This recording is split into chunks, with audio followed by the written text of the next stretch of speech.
জম্মু কাশ্মীরে পর্যটকদের ওপর সন্ত্রাসী হামলার ঘটনা ঘটেছে। এতে ২৬ বেসামরিক মানুষ নিহত হয়েছেন এবং আহত হয়েছেন আরও অনেকেই, যাদের মধ্যে কয়েকজনের অবস্থা আশঙ্কাজনক। এই ঘটনায় নিহতের সংখ্যা আরও বাড়তে পারে বলে ধারণা করা হচ্ছে। মঙ্গলবার সুইজারল্যান্ড খ্যাত পর্যটন স্পট কাশ্মীরের পহেলগামে এই ঘটনা ঘটে। সংবাদ মাধ্যম এনডিটিভি জানিয়েছে, যেখানে হামলা হয়েছে সেটি একটি বিস্তীর্ণ তৃণভূমি। ওই স্থানটিতে শুধুমাত্র ঘোড়া অথবা পায়ে হেঁটে যাওয়া যায়। মঙ্গলবার সকালে সেখানে পর্যটকদের একটি দল গিয়েছিল। ওই সময় তাদের ওপর হামলা করা হয়। একে সম্প্রতি বেসামরিক নাগরিকদের ওপর সবচেয়ে ভয়াবহ হামলা বলে অভিহিত করেছে কর্তৃপক্ষ।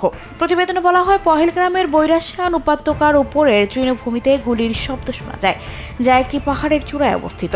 সন্ত্রাসীরা স্পষ্টতই ছদ্মবেশে ছিল এবং এটি একটি লক্ষ্যবস্তু আক্রমণ বলে মনে করা হচ্ছে।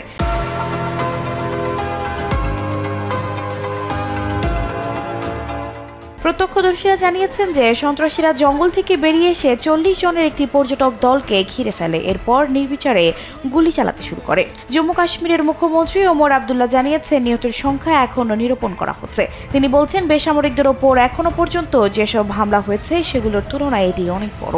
এই ঘটনার পর প্রধানমন্ত্রী নরেন্দ্র মোদী দেশটির স্বরাষ্ট্রমন্ত্রী অমিত শাহের সঙ্গে ফোনে কথা বলেন এবং তাকে যথাযথ ব্যবস্থা নেওয়ার নির্দেশ দেন।